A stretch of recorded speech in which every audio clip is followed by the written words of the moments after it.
नमस्कार, बड़ी खबर पर बड़ी और सार्थक बहस के साथ हम लेकर हाजिर है 5 की पंचायत। मैं हूं आपके साथ रीमा पराशर। एग्जिट पोल्स ने कई लोगों को खुश कर दिया है, कई पार्टियों को, और कुछ को निराश भी किया है। अब सबसे ज्यादा खुशी अगर दिख रही है तो बीजेपी के कैंप में दिख रही है।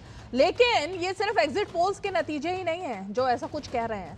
ग्राउंड रियलिटी भी काफी हद तक इस तरफ इशारा कर रही थी। जिस तरह से पोल हुआ, जिस तरह से चुनाव हुआ और लोग घरों से निकले, तो जो पार्टियां ये सोच रही थी ना कि मुसलमानों को कंसोलिडेट करके अपने पक्ष में वो फतेह हासिल कर लेंगी, फतेह कर लेंगी, लगता है कि उनको अब अपनी भावी रणनीति पर फिर से पुनर्विचार करना पड़ेगा। क्योंकि हिंदुओं ने इस बार ये दिखा दिया कि भाई ना जात ना पात, सारे हिंदू एकजुट होकर घर से निकले। और बीजेपी का बटन दबाया क्या उन्होंने, कमल का बटन दबाया क्या? अब ये तो 4 तारीख को तय होगा, लेकिन ये तय हो गया कि अगर हिंदू एकजुट हो जाते हैं तो विपक्ष को कुछ हद तक घबराहट होने लगती है। और यही घबराहट कल से लेकर अब तक दिखाई दे रही है, क्योंकि अब तक जो पार्टियां सिर्फ ध्रुवीकरण के आधार पर ही चुनाव जीतती रहीं या लड़ती रहीं और उनको लगता था कि मुसलमानों को एक धर्म को अपने पक्ष में करके, उनको अपने साथ रख के वो सब कुछ जीत लेंगी, ऐसा लगता है अब राजनीति बदल चुकी है। युवाओं ने राजनीति बदल दी है, नारी शक्ति ने राजनीति बदल दी है, और हिंदू मतदाताओं ने भी सोच लिया है कि अब उनको क्या करना है। तो आज जरा इसी का विश्लेषण करने की कोशिश करेंगे कि भाई क्या अब यूपी का जब चुनाव आएगा तो अब थोड़ा सा डर इन पार्टियों को होने लगा है कि पश्चिम बंगाल के बाद, क्योंकि बारी यूपी की है, हिंदू अगर एकजुट हो गया तो शायद फिर तो हंगामा बरपा हो जाएगा। चलिए सबसे पहले जरा आज के तस्वीरें और बयान देखते हैं और फिर मेहमानों का रुख करेंगे।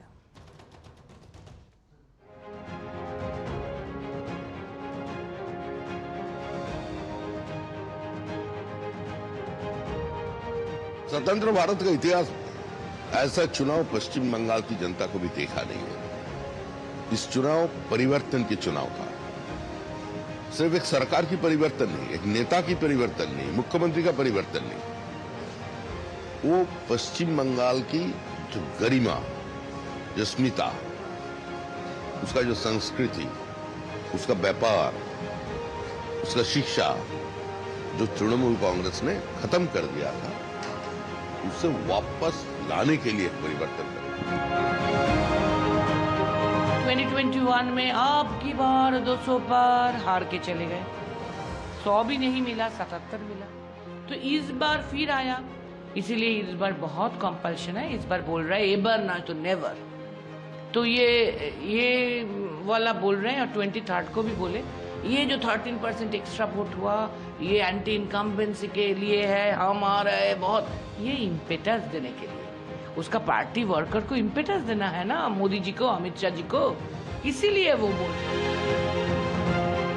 भाई एग्जिट पोल ठीक है, मैं ग्राउंड का एग्जिट पोल बता रहा हूँ, 180+ बीजेपी, लेकिन जो अच्छा मेजोरिटी से भाजपा सरकार बन रहा है मोदी जी का नहीं।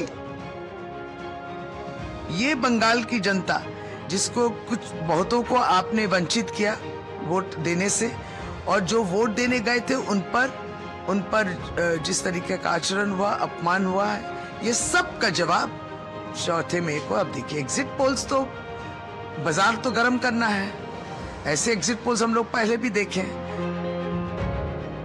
परिवर्तन बंगाल में होगी और साथ साथ तृणमूल कांग्रेस जाएगी, भाजपा आएगी। ये बात बिल्कुल साफ है, ये टीएमसी पार्टी के खिलाफ ज्यादा से ज्यादा, बहुत ज्यादा वोट आप लोगों ने डाले। चिंता नहीं है, सफिशिएंट मेजोरिटी के साथ बीजेपी सरकार बनाएगा, पीछे देखने की जरूरत नहीं।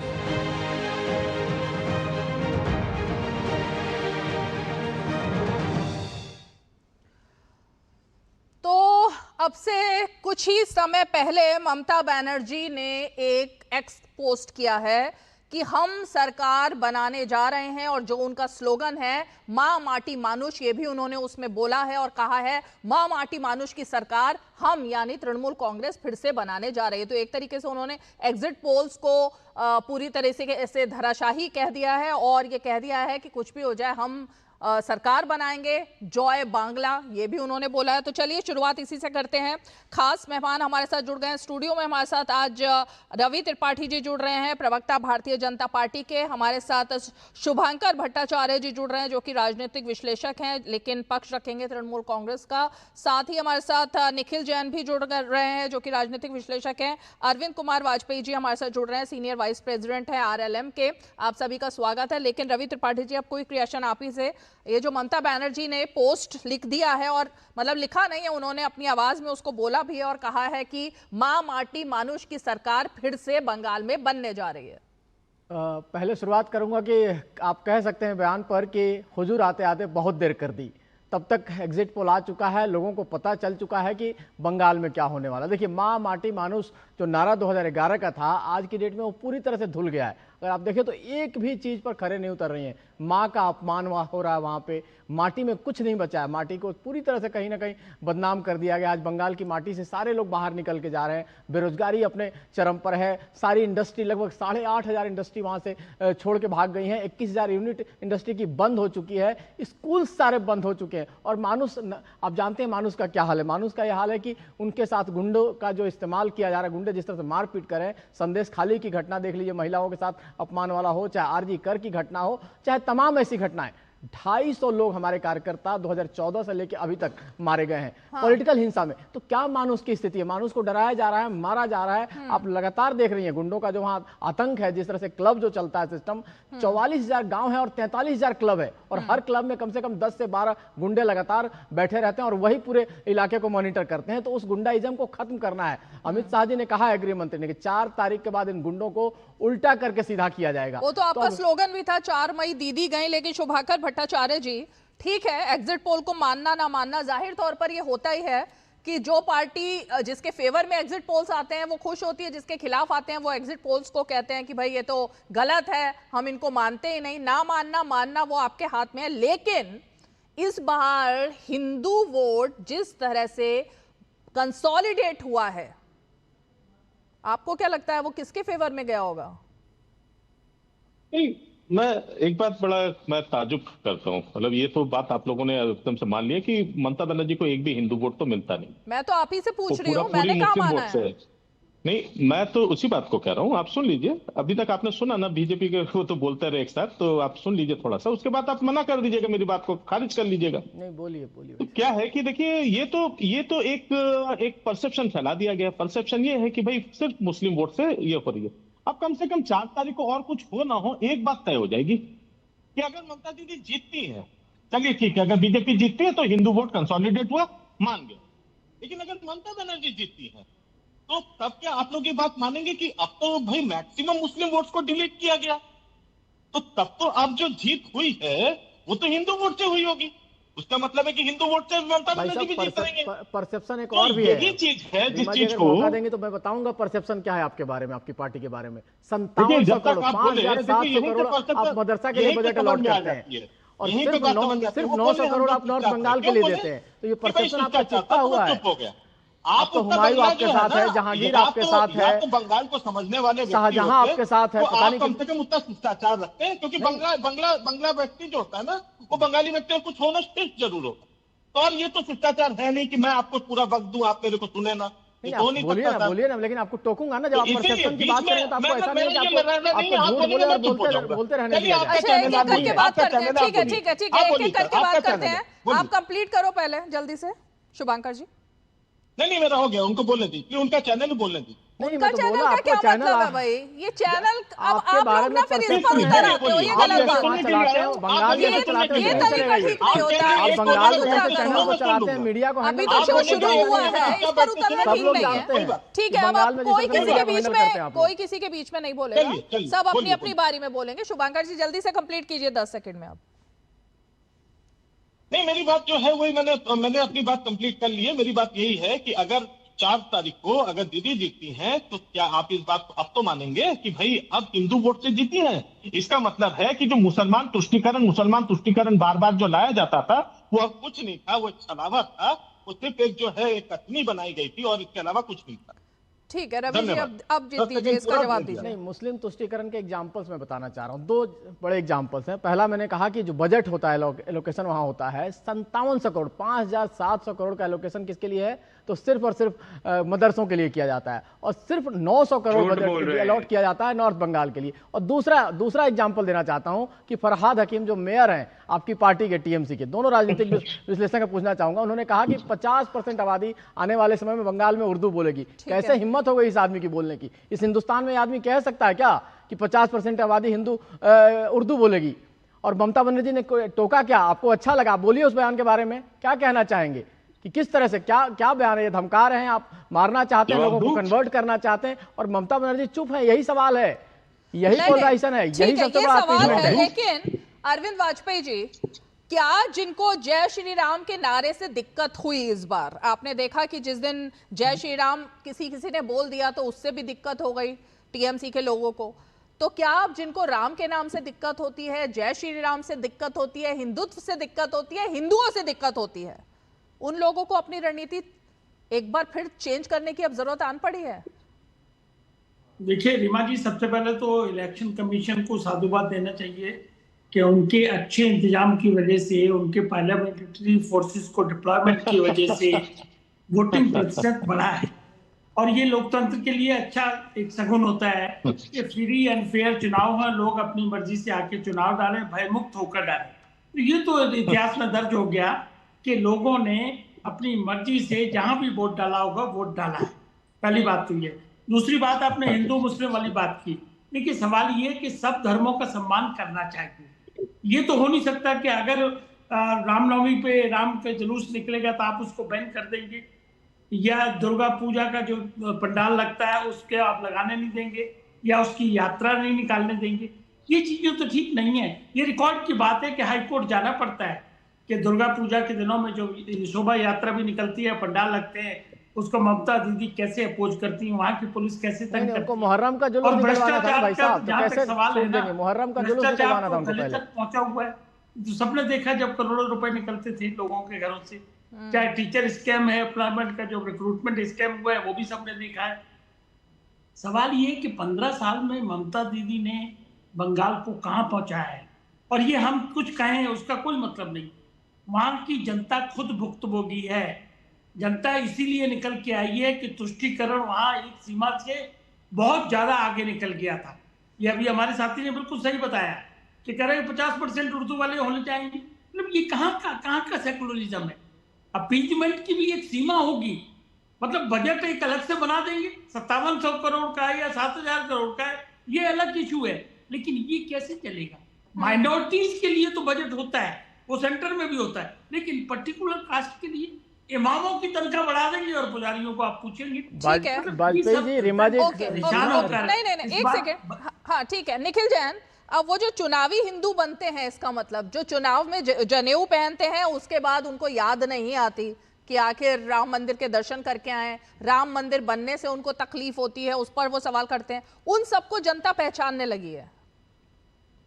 तो आप ये कहना चाह रही हैं कि जनता उन 2 शंकराचार्यों को पहचानने लगी है जो राम मंदिर, अयोध्या के राम मंदिर का दर्शन नहीं करके आए हैं? जनता नरेंद्र मोदी को पहचानने लगी है। अभी तो नेताओं की बात हो रही है, नेताओं की बात हो रही है ना, यहाँ राजनीति की बात हो रही है, उस पर चर्चा कर रहे हैं। योगी जी तो शंकराचार्य विमुक्तेश्वरानंद को भी राजनेता बता देते हैं। वो तो ये भी बता देते हैं कि वो बच्चों का यौन शोषण करते हैं। उनको तो योगी जी को, आदित्यनाथ को तो कोई शर्म आती नहीं है, वो तो शंकराचार्यों को राजनीति में ले आते हैं। तो मैं सिर्फ बता रहा हूँ क्योंकि आप इस तरीके का एक नैरेटिव बना रही हैं। दूसरी चीज, शंकराचार्य जी की बात कर रहे हैं, विद ड्यू रिस्पेक्ट, उनकी तरफ से अगर राजनीतिक बयान आते हैं, अगर वो कुछ राजनेताओं के साथ उन्हीं की भाषा बोलते हैं, तो फिर आपको पता ही फिर राजनीति होगी। मेरे ख्याल से ये एक कंट्रोवर्शियल विषय है, इसको साइड में रखते हैं। मैंने जो सवाल किया अभी उस पर आ जाओ आप। आपको भी पता है चुनावी जनेऊ कौन पहनता है, किसने पहना, ये आपको पता है ना? या नाम बताओ। देखिए रीमा जी, आप सारा दिन हिंदू धर्म का परचम लहराती हैं, बहुत अच्छी बात है, लेकिन शंकराचार्य जी का नाम आते ही आपको राहुल गांधी का नाम आते ही आप मुंह पर क्यों ताला लग जाता है? मैं तो राहुल गांधी की बात कर रही थी, इशारों में समझ तो आप भी गए, लेकिन फिर आपने चुप्पी साध ली। राहुल गांधी तो जाके इतना इंपॉर्टेंट मुद्दा उठा रहे हैं कि जब दुनिया की सबसे भयंकर हीट वेव आ रही है उस दौरान भारत सरकार 40,000 एकड़ के बायोडायवर्सिटी वाले जंगल काट रही है। राहुल गांधी तो मुद्दे उठाते हैं जनता तो के, इन्वायरमेंट के, रवि त्रिपाठी जी, फॉरेन पॉलिसी। चुनाव हो रहा है पश्चिम बंगाल का, राहुल गांधी हीट वेव पर मुद्दा उठा रहे हैं। अरे भाई राहुल गांधी ने कहा कि वहां बदलाव होना चाहिए। भूमिका निभा रहे हैं देश में, समझ से बाहर है। इंपॉर्टेंट नहीं, एक सेकंड, इंपॉर्टेंट जो एक भाजपा भ्रांति फैला रही है, मुझे पहले उसको करेक्ट करने का आप मौका दीजिए।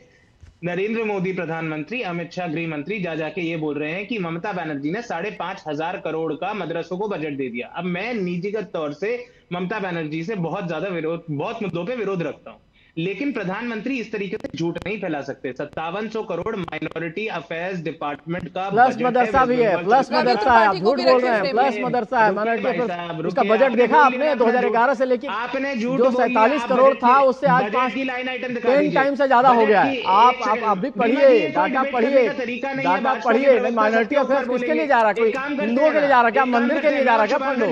वो मंदिर को फंड मिल रहा है क्या? मंदिर को फंड मिल रहा है क्या? अरे बंगाल कलकत्ता में घूमी है रीमा जी, उनको पता है कि टोपी पहनने वाले को चालान नहीं दिया जाता है। टोपी पहन के जो चलते हैं मुल्ला जी, उनको चालान नहीं करता है। बंगाल गए थे या नहीं गए थे? निखिल सुनो ना, इस तरीके मैं बंगाल में था 2.5 महीने, पौने 3 महीने, और मुझे सब पता है। रवि त्रिपाठी मुझे बंगाल में लगातार मिले तो मुझे पता है ये बंगाल में थे। नहीं तो एक बार अगर कुछ आपको ये पता है कि कलकत्ता की सड़कों पे जाइए और देखिए, लोग कहेंगे अपीजमेंट इतना हाई है कि टोपी पहन के चलने पर चालान नहीं करता है। ये इस तरह बेतुके नहीं, एक्चुअल चीज है, आपको सुनना पड़ेगा। ये देखिए, ये सुनना पड़ेगा। यही यूपी में था पहले, याद कीजिए। अच्छा, सुन लेते हैं। बोलिए निखिल, स्टेप करो ना, कौन रोक रहा है? मैं स्टेप आपको छोड़ दूंगा, कुछ भी बोलते रहोगे, ऐसा कोई है नहीं। आप जो आपने काटा मेरी बात को, तो मुझे बोलने का हक है। बोलने नहीं देंगे, ये बोलिए निखिल, जल्दी, इतना समय नहीं होता शो में। गुजरात सरकार का माइनॉरिटी अफेयर्स डिपार्टमेंट का बजट 3,500 करोड़ का है, यूपी सरकार का 2,000 करोड़ का है, भारत सरकार का भी आई थिंक 4,500 करोड़ का है, पश्चिम बंगाल में भी 5,500 करोड़ का है। और ये बजट सिखों को भी मिलता है, ईसाइयों को भी मिलता है, जैन धर्म के अनुयायियों को भी मिलता है। इनको पता नहीं क्या दिक्कत है जैन धर्म से। अरे भाई साहब, हम तो कह रहे हैं कि आप नॉर्थ बंगाल के लोगों को भी दो ना, खाली एक तरफ मत दो, खाली मदरसों को फंड मत दो, माइनॉरिटी को मत दो। नॉर्थ बंगाल में जो आदिवासी रहते हैं, जो हमारे गोरखा भाई रहते हैं, उनको भी तो फंड दो। उनको 900 करोड़ में आपने सिमट दिया। न वहाँ एक अस्पताल है, न वहाँ एक कॉलेज है, न यूनिवर्सिटी है, कुछ नहीं है। ठीक है, आज हमारी सरकार ने कहा है कि वहाँ मेरिट बनवाने जा रहे हैं। शुभंकर भट्टाचार्य, डोनाल्ड ट्रंप बोल रहा है कि हिंदुस्तान हेल होल है, तो my dear friend Donald Trump के बारे में प्रधानमंत्री ने क्या बोला? शुभंकर भट्टाचार्य जी, क्या यही वजह है कि जो एक मुस्लिम अपीजमेंट चलता था किसी एक धर्म के साथ, मतलब रामनवमी पर अगर पत्थरबाजी होती थी तो आंख मूंद ली जाती थी, लेकिन आपको भी पता है उसके बाद की घटनाएं होती थी तो एक्शन में आ जाती थी पुलिस और सरकार। तो आप बताइए कि क्या इसी का खामियाजा भुगतना पड़ सकता है ममता बनर्जी को, कि एक ही वर्ग, एक ही धर्म की हमेशा बात होती रही? नहीं, मेरे हिसाब से जब मुझे जहां तक लगता है कि जब हम लोग कोई भी बात टेलीविजन पर आकर करते हैं और ये सारी बातें जितना ही चिल्ला चिल्ला के बोले, दर्शक इतने मेरे ख्याल से बुद्धिमान है कि उनको एक बार वो जाके गूगल पे तो चेक कर ही सकते हैं कि आखिर कितनी पूजाएं, कितनी दुर्गा पूजाएं बंगाल में होती हैं और उनमें से कितनी पूजाओं को रोक दिया गया। इसका तो हमसे तो ज्यादा हम लोग तो झूठ बोलते हैं। अरे उनको बोलने दीजिए प्लीज, रवि, अब उनको नहीं, उनको बोलने दीजिए, उनको बोलने दीजिए, मैं आपके पास भी आऊंगी इसके बाद। हाँ बोलिए शुभंकर। आदेश है बीजेपी साहब, आदेश है, मैं बोल सकता हूँ? नहीं, अरे बोलिए भाई साहब, बोलिए, लेकिन आप अगर आपको बीच बीच में कोर्स करेक्शन करते रहना है। आप बोलो ना, मैं तो बताऊंगा, मैं तो बताऊंगा कि बंगाल में दुर्गा पूजा का विसर्जन नहीं होने दिया क्योंकि मुहर्रम का दिन था उस दिन। मैं तो जनता को खुल के बताऊंगा, मैं क्यों नहीं बताऊंगा? मैं कोई आपकी तरह टीएमसी का विश्लेषक बन के नहीं बैठा हूं, राजनीतिक विश्लेषक बने बैठे हैं और टीएमसी की बात आप कर रहे हैं। किस बात का विश्लेषक? मैं तो बीजेपी का प्रवक्ता हूं, बीजेपी की बात करूंगा। और ये फैक्ट है कि नहीं है बताइए, आप मानिए या नहीं मानिए, कह दीजिए कि गलत है ये बात कि भाई दुर्गा पूजा का विसर्जन रोक दिया गया इसलिए कि मुहर्रम का जुलूस निकलवाना था मैडम को। अच्छा, कंप्लीट कीजिए, आप क्या कहना चाह रहे हो वो बोलो जल्दी से। इस्लामिक हिस्ट्री में मास्टर्स किया है, सबको पता है। ओके बोलिए। क्योंकि मैं जैसे ही बोलना शुरू करूंगा फिर दोबारा कूदेंगे। नहीं अच्छा बोलिए अभी देखिए, सुनते भी रहिए बोलते भी रहिए, है ना। तो यहाँ से दो लोगों से वो बिल्कुल सही, आपकी हंसी भी सही में साथ में जुड़ रही, क्योंकि देखिए जैसे जैसे हम लोग बोलते जाएंगे हम और आपके साथ थोड़ा सा वो है। अच्छा चलिए, अब मैं आपको बताता हूँ कि सबका अपना अपना गूगल है, साथ जितने भी आके दर्शक है खोल के देखिए, क्या बंगाल में कितनी बार वहां पे जो है क्या विसर्जन रोका गया, प्लीज चेक करिए। ये लोग सिर्फ एक एरिया को लेकर पूरे बंगाल को बदनाम करते हैं, एक एरिया में, ताकि वहां पे जो है आपस में लड़ाई ना हो, उसकी अरेंजमेंट की गई थी, तो उसको पूरे बंगाल का इशू बनाया गया। दूसरी बात, जब कहते हैं कि वहां पे दुर्गा पूजा, उसको नवरात्र को रोका गया, प्लीज एक बार जरा सर्च करिए कि बंगाल में दुर्गा पूजा के लिए भी अलग फंड होता है, जो कि हर एक पंडाल को दिया जाता है। अभी थोड़ी देर पहले वाजपेयी जी जो अपनी पार्टी जो है वो विलय कर बैठे हैं बीजेपी में, लेकिन पूरा बोल नहीं पाते हैं, तो उन्होंने भी इस बात को भी कहा था, जोर गले से कहा, साहब ऐसा है, एक बार प्लीज कोई भी चीज बोलिए, आप तो वकील है, बहुत नामी वकील है, आपको कम से कम डेटा और ये चीज आपको पता होगा। मुझे इस बात का दुख पता है, जब आप लोग कम से मेरी बहुत इज्जत, मैं वाजपेयी जी की बहुत इज्जत, वाजपेयी जी ने क्या कहा, वाजपेयी जी आपने क्या कहा ऐसा? वाजपेयी जी ने ऐसा तो कुछ नहीं कहा था। नहीं, वाजपेयी जी ने ये बात बोली कि वहाँ पे जो है दुर्गा पूजा के पंडालों के साथ जो है वहाँ पे परमिशन नहीं मिल पाता है, वहाँ पे दुर्गा पूजा के पंडाल बोला उन्होंने, गलत क्या बोला है? उसका अलग से आपको पूरा डाटा निकाल के दिया, कहिए आप अपना ईमेल आईडी दीजिए, मैं भेजता हूँ आपको पूरा रिपोर्ट, पूरा डाटा भेजता हूँ ईमेल आईडी पे। अब देखिए मेरे ख्याल से हमारे पूरे पैनल में वाजपेयी जी जितने विद्वान हैं और जितने सीनियर हैं, तो उनके डेटा गलत नहीं हो सकते। बात के लिए अरे आप जुडिशियल मजिस्ट्रेट को बंदी बना के रख लेते हैं 13 घंटे के लिए, आप लोगों को ताला बंद करके रख लेते हैं, वोट देने नहीं देते। अच्छा, निखिल जैन और शुभांकर जी, देखिए अरविंद वाजपेयी जी ने सबसे पहले चुनाव आयोग को धन्यवाद दिया कि पिछले चुनाव में 58 मौतें हुई थी चुनावी हिंसा में, इस बार एक भी नहीं हुई, छुटपुट घटनाओं के अलावा कोई घटना नहीं हुई। आप दोनों को एक बार थैंक यू तो बोलना चाहिए चुनाव आयोग को, शुभांकर और निखिल जैन। नहीं, चुनाव आयोग का तो मैं बहुत बड़ा मैं कृतज्ञ हूँ। चुनाव आयोग ने कितना बड़ा काम किया है, 27 लाख लेजिटिमेट वोटर्स को कह दिया कि बाद में जाके क्यों नहीं बोलोगे आप? एक मौत हुई इस बार चुनाव में, कैसे बोलेंगे बेचारे को नौकरी? इस बार चुनाव में एक मौत नहीं हुई है, सब लोग निडर होके बाहर निकले इस बार। निखिल जैन, निडर होके लोग बाहर निकले, निखिल जैन इस बार। आपने इतना थैंक यू कि आपने 27 लाख वोटर्स को जो है आपने बता दिया, अगली बार वोट दे लेना, शायद अगली बार जो इंसान मर चुका है अगर आप उसका भी वोट डलवाओगे तो वो तो देश में नहीं चलेगा ना शुभांकर जी। जो इंसान इस दुनिया में ही नहीं है, जो मर चुका है, अगर आप उसका भी वोट डलवाओगे तो नहीं डल पाएगा, टेप लगा देंगे, ईवीएम पे टेप लगा देंगे, ईवीएम पे इत्र लगा देंगे, सब काम करते हैं, माहिर माने जाते हैं। पूछिए कहाँ से टेक्नोलॉजी सिखाई इन्होंने, ईवीएम पे इत्र लगाने की टेक्नोलॉजी। भाई जो लोग जिंदा है वोट उन्हीं के चलेंगे, जो भारतीय है वोट उसी का चलेगा। तो 27 लाख लोग मर चुके हैं, नहीं होता, 58 लाख नहीं होता ऐसा। अब ये बदला हुआ नया भारत है भाई, यहाँ फर्जीवाड़ा नहीं चलेगा, उनको भी मार दिया, नहीं चलता फर्जीवाड़ा।